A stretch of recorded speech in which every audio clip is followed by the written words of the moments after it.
During this Christmas season, I've been working on memorizing Isaiah 53. It has a part of Christmas in it and a part of Easter in it. It was written 700 years before Jesus came on this earth as a little baby and was placed into a feeding trough. And shepherds came and looked at him. And Mary pondered all this in her heart. Part of what I think she would have been pondering, along with Joseph and others of that time, was this prophecy from 700 years before. What I'd like to do is try and give it to you, but so you'll understand what I'm trying to do as I'm reciting it.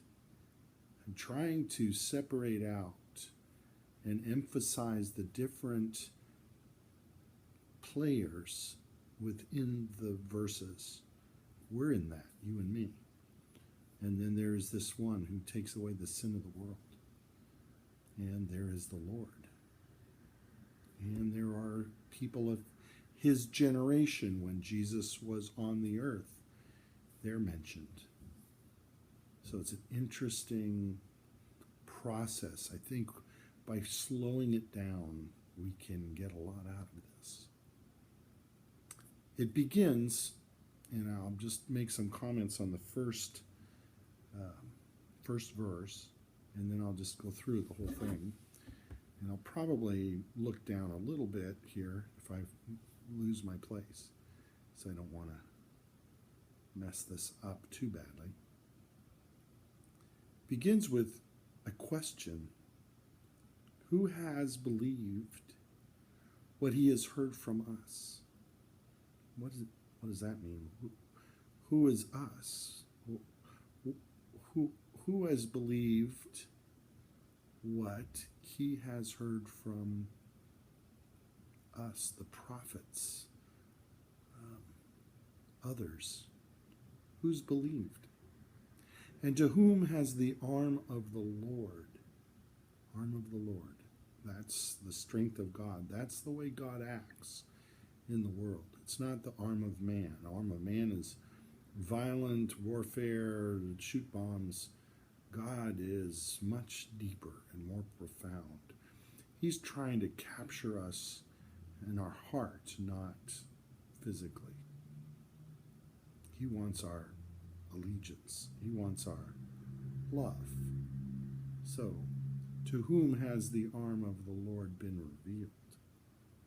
Who's going to understand who this prophecy is all about? Some will get it, and some will not. Isaiah 53, English Standard Version. Who has believed what he has heard from us? And to whom has the arm of the Lord been revealed? For he grew up before him like a young plant, and like a root out of dry ground. He had no form or majesty that we should look at him, no beauty that we should desire him. He was despised and rejected by men, a man of sorrows and acquainted with grief. And as one from whom men hide their faces, he was despised, and we esteemed him not. Surely he has borne our griefs and carried our sorrows, yet we esteemed him stricken, smitten by God, and afflicted. But he was pierced for our transgressions. He was crushed for our iniquities. Upon him was the chastisement that brought us peace. And with his wounds, we are healed. All we like sheep have gone astray. We have turned everyone to his own way. And the Lord has laid on him the iniquity of us all. He was oppressed and he was afflicted, yet he opened not his mouth. Like a lamb led to the slaughter, and like a sheep that before its shearers is silent, so he opened not his mouth. By oppression and judgment he was taken away. And as for his generation, who considered that he was cut off out of the land of the living, stricken for the transgressions of my people?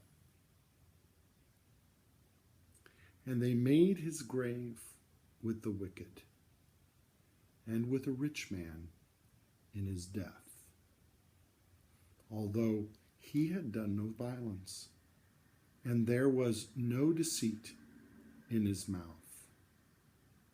Yet it was the will of the Lord to crush him.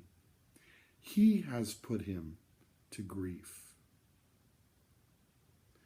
When he makes an offering for guilt, he shall see his offspring. He shall prolong his days. The will of the Lord shall prosper in his hands, in his hand. Out of the agony of his soul he shall see and be satisfied. By his knowledge shall the righteous one, my servant, make many to be accounted righteous, and he shall bear their iniquities. Therefore, I will divide him a portion with the many, and he shall divide the spoil with the strong, because he poured out his soul to death and was numbered with the transgressors. Yet he bore the sin of many and makes intercession for the transgressors.